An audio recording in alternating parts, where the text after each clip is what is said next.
Praise the Lord. இன்றைக்கி நம்ம கொஞ்சத்தில் உண்மையுள்ளவன் அநேகத்திலும் உண்மையுள்ளவனாய் இருக்கிறான், கொஞ்சத்தில் அநீதி உள்ளவன் அநேகத்திலும் அநீதி உள்ளவனாய் இருக்கிறான் என்கிற வாசகம் லூக்கா 16ஆம் அதிகாரத்தில் இருக்குது. இது எதை நமக்கு காண்பிக்குது அப்படின்னு பார்த்தீங்கன்னா, தேவன் நமக்கு ஒவ்வொருவருக்கும் நிறைய காரியங்களை கொடுத்துருக்கிறார். வரங்கள், அதுக்கப்புறம் திறமைகள், வசதி வாய்ப்புகள், இன்னும் என்னென்ன விஷயங்களை அவர் தந்திருக்கிறாரோ, அதில் எதை கொடுத்துருக்கிறாரோ அந்த கொடுக்கப்பட்ட ஒவ்வொன்றிலும் நம்ம உண்மை உள்ளவங்களாக இருக்கிறோமா அப்படிங்கிறத இந்த வாசகத்தில் நம்ம கற்றுக்கொள்ள முடியுது. உக்ரானத்துவம் அப்படிங்கிற ஒரு வார்த்தையும் இந்த அதிகாரத்தில் நமக்கு கொடுக்கப்பட்டிருக்கு. அந்த உக்ரானத்துவம் அப்படிங்கிற வார்த்தைக்கு ஸ்டீவர்ட்ஷிப் அப்படின்னு மீனிங் சொல்கிறாங்க.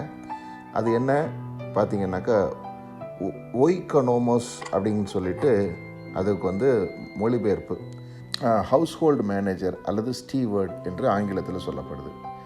ஸோ நம்ம ஒவ்வொருத்தருமே ஒரு ஹவுஸ் ஹோல்டுக்கு ஒரு மேனேஜராக அல்லது ஒரு ஸ்டீவர்டாக இருக்கிறோம்.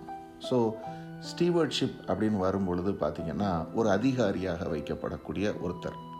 இப்போ நீங்களும் நானும் ஒவ்வொன்றில் அதிகாரியாக வைக்கப்பட்டிருக்கோம். குடும்பத்தில் நம்மளை குடும்பத் தலைவராக தேவன் நியமித்திருக்கிறாரு.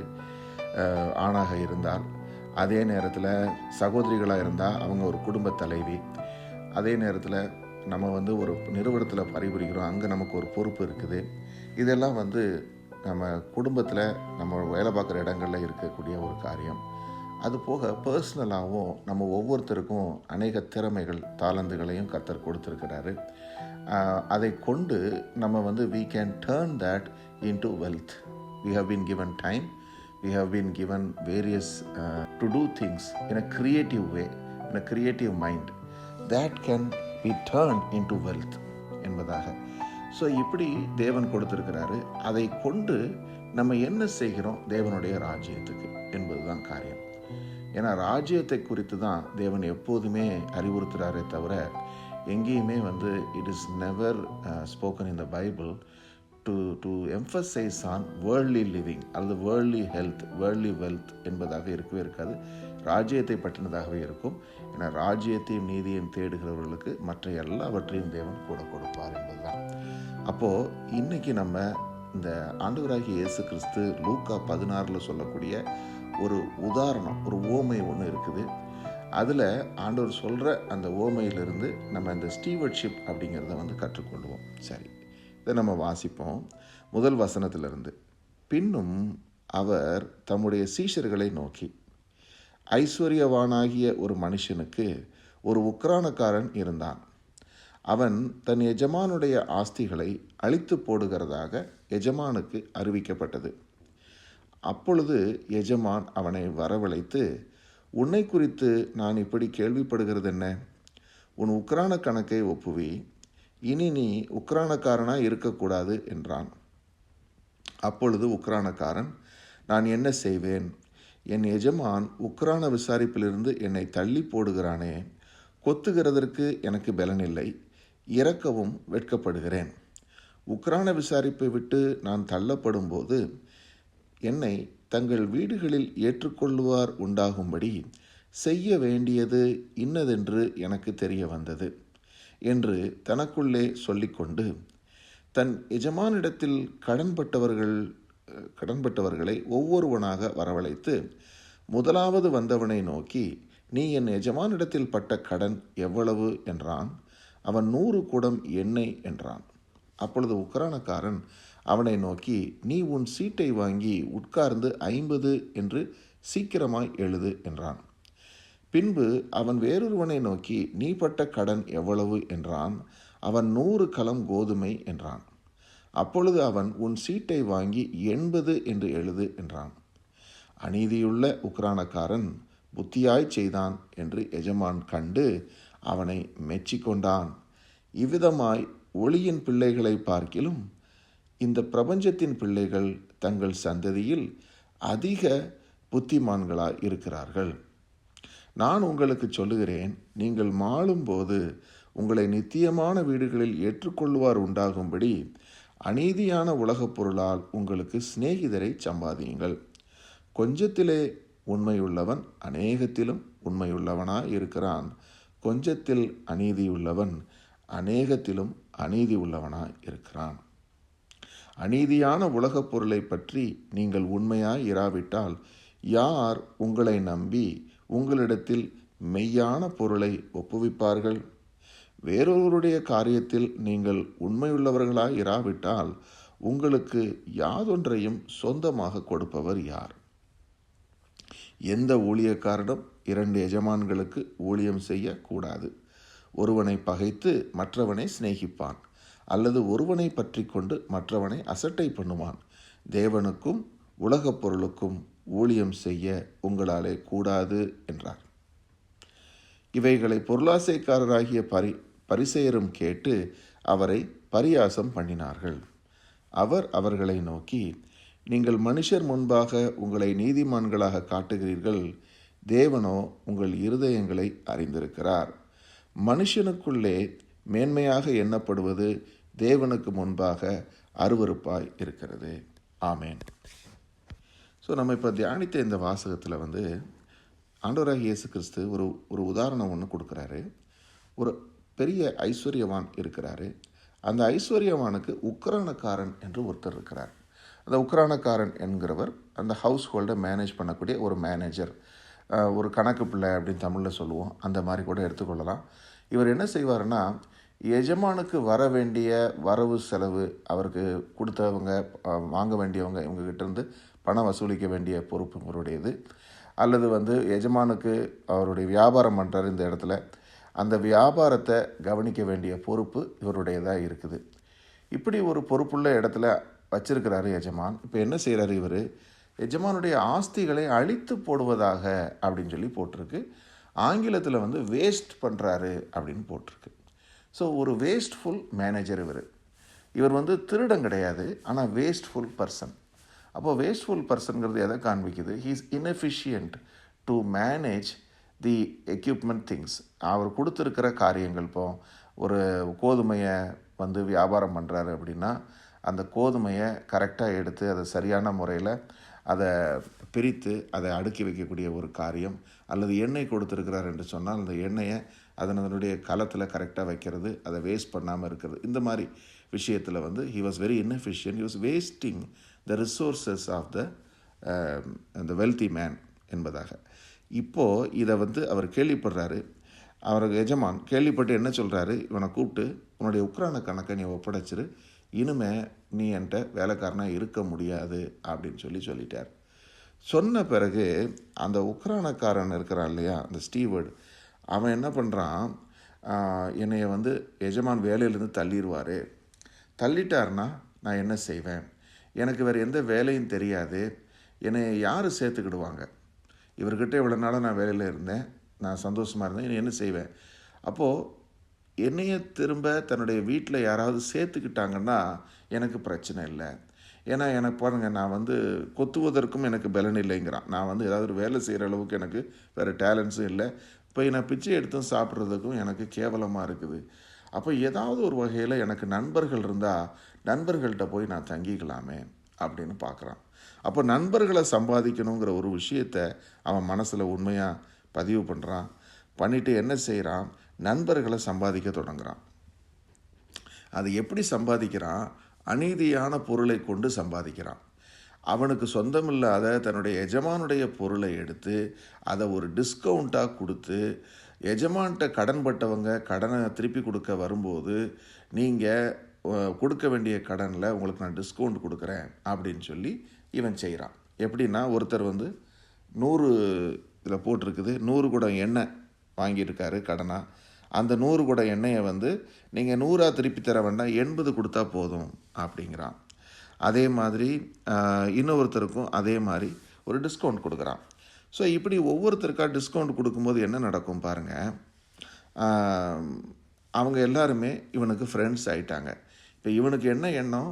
நான் இங்கேருந்து வேலையை விட்டு துரத்தப்பட்டால் கூட நான் போய் என்ன செய்வேன், அவங்க வீட்டு எனக்கு ஃப்ரெண்ட்ஸ் இருக்காங்க, அவங்கக்கிட்ட போய் நான் சேர்ந்து கொள்ளுவேன்.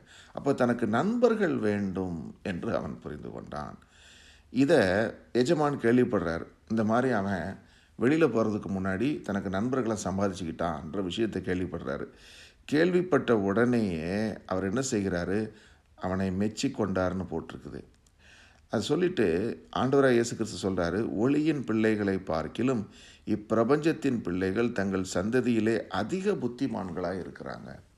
இப்போ இந்த இடத்துல அவன் செஞ்ச இந்த அநீதியை தேவன் அங்கீகரிக்கவில்லை. நீங்கள் கரெக்டாக பார்த்தீங்கன்னா, அதுக்காக ஆண்டவர் பணத்தை ஏமாத்துகிற பணத்தில் நன்மை செய்யணும்னு இங்கே சொல்லலை. அதை தவறாக புரிந்து கொள்ளக்கூடாது. இங்கே என்னன்னு பார்த்தீங்கன்னா, இந்த உக்ரானக்காரன் இருக்கானே, அவங்கிட்ட வேறு எந்த பணமும் கிடையாது. இப்போ யோசித்து பாருங்கள், இவன் எஜமானுடைய ஆஸ்தியை அழித்து போடுகிறான் என்று தான் போட்டிருக்கு. ஆஸ்தியை திருடி கொண்டான்னு போடலை. அவன் திருடி இருந்தான்னா அவன் எஜமான்ட்டு திருடின பணம் அவன்கிட்ட இருந்திருக்கும். அந்த பணத்தை வச்சு அவன் ஏதாவது செஞ்சுருக்க முடியும். அவன் திருடலை. he was inefficient. இப்போ இவனுக்கு என்ன problem? he does not have any resources to stand up. இப்போ அதனால் என்ன செய்கிறான், எஜமானுக்கு கடன்பட்டவங்க கிட்ட இருந்து அவன் ஒரு தள்ளுபடியை கொடுத்து அதை முழுவதும் கூட கொடுக்கல. he is just given a percentage of discount to earn favor in the people's eyes. இப்போ ஆண்டவராக இயேசு கிறிஸ்து இதைத்தான் காண்பித்து கொடுத்து என்ன சொல்கிறாரு, ஒளியின் பிள்ளைகளை காட்டிலும் இந்த பிரபஞ்சத்தின் பிள்ளைகள் புத்திமான்களாக இருக்கிறாங்க. ஏன்னா இவன் ஒளியின் பிள்ளை இல்லை, இந்த உக்ரானக்காரன். ஆனால் அவன் இந்த பிரபஞ்சத்தை சேர்ந்தவன். ஆனால் அவன் எவ்வளோ புத்தியாக நடந்துக்கிட்டான் அப்படிங்கிறத ஒளியின் பிள்ளைகள் நீங்கள் பார்த்து கற்றுக்கொள்ளுங்க அப்படிங்கிறாரு. சொல்லிட்டு சொல்கிறாரு, அதுக்கு என்னக்காக சொல்கிறாருன்னா, நான் உங்களுக்கு சொல்லுகிறேன், நீங்கள் மாளும்போது உங்களை நித்தியமான வீடுகளில் ஏற்றுக்கொள்ளுவார் உண்டாகும்படி அநீதியான உலகப் பொருளால் உங்களுக்கு சிநேகிதர்களை சம்பாதியுங்கள். இந்த இடத்துல சில பரலோக ராஜ்யத்தின் ரகசியங்கள் அடங்கி இருக்கிறத நம்ம பார்க்க முடியுது. ஏன்னா ஆஃப்டர் டெத் என்று வருகிறது, மாளும்போது என்று சொல்லி வருகிறது. ஏன்னா உலகத்தில் இருக்கும்போது நண்பர்கள் இருந்தால் நண்பர்கள் வீட்டில் போய் தங்கலாம், ஓகே. ஆனால் மாண்ட பிறகு நீங்கள் எங்கே போய் தங்க முடியும்? அங்கே தான் நித்தியமான வீடு என்று ஒன்று வருகிறது. அப்போது நம்ம என்ன பார்க்குறோம், ஆண்டவராகிய இயேசு கிறிஸ்து என்ன சொன்னார், நான் என் பிதாவின் வீட்டில் அநேக வாசஸ்தலங்கள் உண்டு, அப்படி இல்லாதிருந்தால் நான் உங்களுக்கு சொல்லியிருப்பேன். So there are many mansions in my father's house என்று கர்த்தர் சொல்லுகிறார். அப்போது தேவன் நமக்கு பரலோக ராஜ்யத்திலே வாசஸ்தலங்களை வைத்திருக்கிறார். ரட்சிக்கப்பட்டு மனம் திரும்பி கிறிஸ்துவுக்குள் மரித்த ஒவ்வொருவருமே நித்திய ஜீவனுக்குள்ளே பிரவேசிப்போம் என்பதே நம்முடைய விசுவாசம். அங்கே எப்படிப்பட்டவர்களாக இருக்க போகிறோம் என்பது நமக்கு தெரியாது. அங்கே நம்ம வீடுகள் உண்டா தெரியாது. ஆனால் இங்கே போட்டிருக்குது, நித்தியமான வீடு என்று ஒன்று இருக்குது, வீடுகள் என்று போட்டிருக்கு. அந்த வீடுகளில் வசிக்கிறவங்க இருப்பாங்க என்றும் போட்டிருக்கு, அதில் இருக்கிறவங்க அவங்கள சேர்த்து கொள்ளணும் என்றும் போட்டிருக்கு. அப்போது கர்த்தர் இப்போது நமக்கு கொடுத்துருக்கிற ஒரு வெளிச்சம் என்னென்னா, இப்போது நீ பூமியில் இருக்கும்போது உனக்கு கொடுக்கப்பட்டிருக்கிற ரிசோர்ஸஸ் குட் பி வெல்த், மணியாக இருக்கலாம் அல்லது டேலண்ட்டாக இருக்கலாம், வேறு ஏதோ அதை கொண்டு யூ ஏர்ன் ஃப்ரெண்ட்ஸ் என்று சொல்கிறாரு. எதுக்கு? நித்தியத்தில் அவங்க உன்னோடு இணைந்து கொள்வதற்கு என்று சொல்லி. அப்போ இங்கே God is not encouraging just to have friendship for the world sake. ஏன்னா பணத்தை காட்டினீங்கன்னா நண்பர்கள் ஏராளம் பேர் வருவாங்க உலகத்தில், அது வேறு விஷயம். அப்படிப்பட்ட ஒரு நட்பு நம்ம என்ன செய்யும், அது ஒரு கூடா நட்பாக தான் இருக்குமே தவிர அது ராஜ்யத்துக்குரிய நட்பாக இருக்காது. ஆனால் இங்கே ஆண்டவர் சொல்கிறது, ஒரு நல்ல காரியம் செய்து மற்றவர்களுக்கு உதவி செய்யக்கூடிய காரியம், பணம் கொடுப்பதோ வேறு ஏதாவது ஒரு வகையில் ஒருத்தருக்கு உதவி செய்யக்கூடிய ஒரு காரியம் it earns a godly friendship. இந்த kingdom you are going to get a return in a later stage அப்படிங்கிறதாக இங்கே சொல்கிறார். சரி, இது ஒரு நீதி. அது மாத்திரமல்ல, இன்னும் அநேக நீதிகள் இதில் ஆண்டவர் நமக்கு கொடுக்குறாரு. என்னென்னா 10ஆம் வசனம் பாருங்கள், கொஞ்சத்திலே உண்மையுள்ளவன் அநேகத்திலும் உண்மையுள்ளவனாக இருக்கிறான், கொஞ்சத்தில் அநீதி உள்ளவன் அநேகத்திலும் அநீதி உள்ளவனாக இருக்கிறான். இப்போது நமக்கு தேவன் கொடுத்திருக்கிற பொருளாக இருக்கட்டும், நமக்கு கொடுக்கப்பட்டிருக்கிற திறமைகள், நமக்கு கொடுத்துருக்கிற ஆவிக்குரிய வரங்கள், என்னென்ன கொடுத்துருக்கிறாரோ அதில் எல்லாத்தையும் நம்ம பயன்படுத்துகிறோமா என்பது தான் கேள்வி. Am I using efficiently every God given resource என்பதை நம்ம ஒவ்வொருத்தரும் பார்க்க வேண்டியது இருக்குது. ஏன்னா நான் கொடுக்கப்பட்ட ஒரு சின்ன ஒரு காரியத்தில் தேவன் எனக்கு ஒரு பெரிய பொறுப்பு கொடுக்கல அப்படின்னு நான் சொல்கிறத காட்டிலும், கொடுக்கப்பட்டிருக்கிற பொறுப்பு என்னங்கிறத உணர்ந்து அதை நான் ஒழுங்காக உத்தமமாக செய்தேன் என்று சொன்னால், தேவன் அதை பார்த்து அதை காட்டிலும் அடுத்த பெரிய பொறுப்பில் ஒப்படைப்பார். ஆனால் இப்போ கொடுக்கப்பட்டிருக்கிற சின்ன பொறுப்பையே நான் உதாசீனம் பண்ணி அதை ஒரு வேஸ்ட்ஃபுல்லாக நான் பண்ணினேன் என்று சொன்னால், எப்படி அந்த உக்ரானக்காரன் தன்னுடைய எஜமானுடைய ஆஸ்தியை அழித்து போடுகிறான் என்று சொல்லும்போது வேஸ்ட் பண்ணுறான் அப்படின்னு எஜமானுக்கு தெரிஞ்ச உடனேயே, இனி நீ உக்ரானக்காரனாக இருக்கக்கூடாது என்று அவனை துரத்தும்படியான சூழ்நிலை உண்டானது. அதே மாதிரி ஒரு சூழ்நிலை எனக்கு வந்துவிடக்கூடாது. ஸோ நம்ம are we a good steward in Christ? ஏன்னா கிறிஸ்துவுக்குள்ளேயும் வேதம் நம்மளை உக்ரானக்காரன் என்று அழைக்குது. நீங்கள் ஒவ்வொருத்தரும் உங்களை ஊழியக்காரன் என்றும் இயேசு கிறிஸ்துவுக்குள் உக்ரானக்காரன் என்றும் நம்ம அழைக்கப்படுறோம் என்று வேதம் சொல்லுது. அப்போது உக்ரானக்காரனாக இருக்கிறவன் உண்மை உள்ளவனாக இருக்கணும் என்றும் தேவன் விரும்புகிறார். அப்போது உங்களுக்கும் எனக்கும் என்ன பொறுப்பு கொடுத்துருக்கிறாரோ அதை நம்ம ஒழுங்கும் உத்தமமாக செய்து நம்ம இருக்கும்போது தேவன் நம்மை உயர்த்துவார் என்பது தான் வேத சத்தியமாக இருக்குது. அதுதான் சொல்லியிருக்கிறாரு, கொஞ்சத்தில் உண்மை உள்ளவங்களாக இருக்கிறவங்கள அநேகத்திலையும் உண்மை உள்ளவங்களாக இருப்பாங்க, ஆகையினால பெரிய பொறுப்புகளை தேவன் கொடுப்பார்.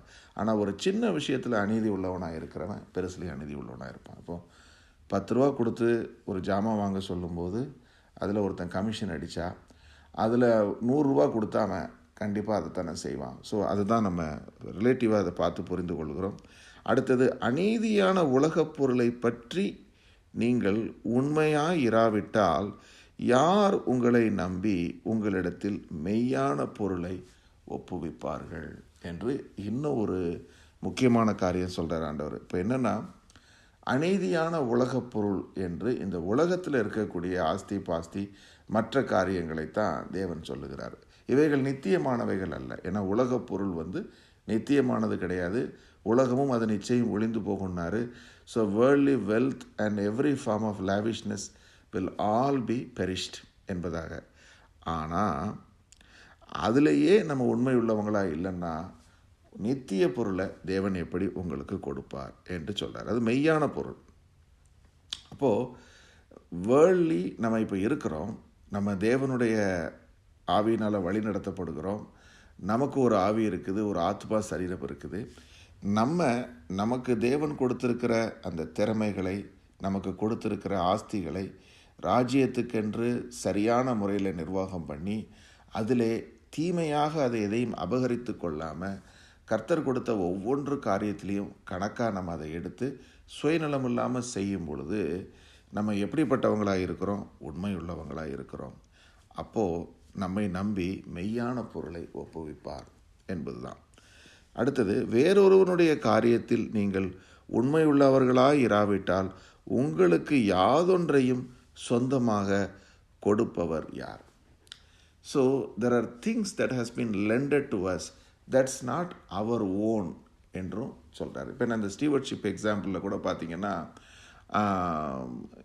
Anything that the steward had was not his own, அவனுடையது கிடையாது. ஆனால் அதில் அவன் உண்மையுள்ளவனாக இல்லை. அப்போ அவனுக்கு சொந்தமாக என்ன கிடைக்கும் என்றும் சொல்கிறார். இப்போ இது ரெண்டுமே it adds up to one thing, to be truthful and faithful in every thing what God has given. தேவன் கொடுத்துருக்கிறதுல உண்மை உள்ளவர்களாகவும் உத்தமமாகவும் நடந்து கொள்வர்களாக இருந்தால் தேவன் என்ன செய்வார்? நம்மை நம்பி நல்ல பொறுப்புகளை மாத்திரமல்ல, அவர் நமக்கென்று சில விஷயங்களை சொந்தமாகவும் கொடுப்பார் என்று நம்ம புரிந்து கொள்கிறோம். ஸோ இதை பொருளாசைக்காரராகிய பரிசேயர் இதை கேட்குறாங்க. இதை கேட்டுட்டு பரியாசம் பண்ணுறாங்க. ஏன்னா அவங்க பண ஆசை உள்ளவங்களாக இருக்கிறாங்க பரிசேயர்கள். ஸோ பண ஆசை என்பது என்ன செய்து தனக்கென்று வைத்து கொள்ளக்கூடியதாக இருக்குது. எவ்வளோ பணம் வந்தாலும் சரி, இதை நான் எப்படி எனக்கு அதை நான் எடுத்துக்கொள்ள முடியும் என்பதாக அப்படிப்பட்ட நிலையில் இருக்கிற பரிசேயரால் இந்த உவமையை ஏற்றுக்கொள்ள முடியல. அவங்க இதை கேட்டுட்டு பரியாசம் பண்ணுறாங்க. அப்போது ஆண்டவராகிய இயேசு கிறிஸ்து சொல்கிறாரு, நீங்கள் மனுஷர் முன்னாக உங்களை நீதிமானாக காட்டுறீங்க, ஆனால் தேவன் உங்கள் இருதயத்தை அறிந்திருக்கிறார். ஏன்னா உங்கள் இருதயத்துக்குள்ளே பொருளாசை இருக்குது, அது எல்லா தீமைக்கும் வேறாக இருக்குது. ஆகையினால நீங்கள் உள்ளுக்குள்ளே இவ்வளோ தீமையை வச்சுருக்கிறீங்க, ஆனால் வெளியில் இருக்கிறவங்க உங்களை ரெஸ்பெக்ட் பண்ணும்படியாக நான் தேவ மனுஷர் என்று சொல்லி ஒரு சாயலை வைத்து கொண்டு நீங்கள் அலைந்து கொண்டிருக்கிறீங்க என்பதாக. இன்றைக்கும் கூட பார்த்திங்கன்னா there are so many people who are very covetous. பண ஆசை உள்ளவங்க ஒரு தேவ மனுஷன் அப்படிங்கிற ஒரு பாஸ்டரோ அல்லது எந்த ஒரு பதவியில் இருக்கிறவங்களோ வெளியில் தங்களை என்ன செய்து கொள்ளுகிறாங்க, ஒரு தேவ மனுஷன்னு சொன்னால் எல்லாரும் ரெஸ்பெக்டபுளாக பார்க்கக்கூடிய ஒரு காரியம். இவர் தப்பு பண்ண மாட்டார், இவர் ஆண்டவருக்காக ஊழியம் பண்ணுறாரு அப்படிங்கிற ஒரு போர்வையை வைத்து கொண்டு உள்ளுக்குள்ளே பொருளாசை என்கிற ஒரு காரியத்தில் மிகுதியாக கட்டப்பட்டு இருக்கிறாங்க. அந்த மாதிரி காரியத்தை தேவன் கண்டிக்கிறாரு. அப்படிப்பட்டவங்களுக்கு தேவன் எதையும் கொடுப்பதில்லை என்பதை தெளிவாக காண்பிக்கிறாரு. ஏன்னா இப்போ பார்த்திங்கன்னா நம்ம ஒவ்வொரு காரியத்திலையும் தேவன் கொடுக்கும்போது அதனுடைய உண்மைத்தன்மையை சோதித்தருகிறார். நம்மளால் ஹேண்டில் பண்ண முடியாத ஒன்றை தேவன் நமக்கு கொடுக்கலை. நம்ம முன்னாடியே வாசித்தோம், வண்டில்கள் மாடுகள் என்று சொல்லி ஒரு ஆகமத்தில் நம்ம வாசிக்கும்போது என்ன பார்த்தோம், லேவியர்களில் எப்படிப்பட்ட ஒரு 3 விதமான குடும்பங்கள் இருக்குது, அந்த குடும்பங்களுக்கு எப்படி ஆண்டவர் பிரித்து கொடுத்தார் ரிசோர்ஸஸ்ன்னு சொல்லி. அது மாதிரி இன்றைக்கும் ஆண்டவர் டிஸ்ட்ரிபியூட் பண்ணி கரெக்டாக ராஜ்யத்தில் பண்ணக்கூடிய ஒவ்வொரு காரியத்துக்கும் என்ன தேவையோ அதை தான் அவங்களுக்கு கொடுத்துருக்கிறார். ஸோ யாரும் எனக்கு கொடுக்கல அதனால் செய்யலைன்னு சொல்ல முடியாது. கொடுக்கப்பட்ட காரியத்தில் அவங்கவுங்க உண்மையாக இருக்கிறாங்களா என்பது நிச்சயமாகவே தேவன் பார்த்து அறிகிறாரு. ஆகையினால் நான் ஊழியத்துக்கு தான் செய்கிறேன் அப்படின்னு சொல்லி அதை ஒரு ரைட்ஸாக எடுத்துக்கிட்டு அதை மிஸ்யூஸ் பண்ணுறவங்க, அப்யூஸ் பண்ணுறவங்க, இவங்களை தேவன் கண்காணித்து கொண்டு தான் இருக்கிறாரு. அவங்க தேவனுடைய பார்வையிலிருந்து தப்பித்து கொள்ள முடியாது. ஏன்னா ஆண்டவர் நம்ம என்ன செய்கிறோங்கிறத காட்டிலும் செய்வதற்கான நோக்கத்தை அவர் முதலாவது பார்க்குறார். For what is your intend? நீ பண்ணுற இத்தனை பேருக்குன்னு சொல்லி ஒரு காரியம் பண்ணுறன்னா, அல்லது ஒரு சபையை நீ கட்டுற, அல்லது ஒரு பணத்தை நீ வசூல் பண்ணுற, இந்த ஒரு நல்ல காரியத்துக்கு பயன்படுத்த போகிறேன்னு செய்கிறேன்னா உனக்கு உள்ளுக்குள்ளே துளியாவது சுயநலம் அங்கே இருக்குதா? உண்மையிலேயே நீ கிளைம் பண்ணுற காரியத்தை செய்கிறியா என்பதைத்தான் தேவன் பார்க்கிறார். விஷயம் என்னென்னா, ஒவ்வொருத்தருக்கும் என்ன தேவையோ அதை கர்த்தர் கொடுக்குறாரு. He wouldn't let people to take things in a covetous way. அந்த தேவனுடைய எல்லா நீதிகளும் எல்லா காரியத்திலையும் அப்ளிகபிள் என்பது தான். அப்போது இந்த ஸ்டீவர்ட்ஷிப் என்கிற ஒரு காரியம் நம்ம ஒரு பெரிய ஒரு ஊழியக்காராக இருந்தாலும் சரி, ஒரு தனிப்பட்ட ஒரு விசுவாசி, தேவனை பற்றி கொண்டு வாழக்கூடிய ஒரு மனுஷனோ மனுஷியோ யாராக இருந்தாலும் ஒவ்வொருத்தருக்கும் தேவன் உக்கிரானத்துவத்தை கொடுத்துருக்கிறார், ஒரு ஸ்டீவர்ட்ஷிப்பை கொடுத்துருக்கிறார் என்பதைத்தான் நமக்கு காண்பிக்குது. அந்த ஸ்டீவர்ட்ஷிப்பில் நம்ம உண்மை உள்ளவங்களாக இருப்பது என்பது தான் தேவனுடைய விருப்பமாக இருக்குது.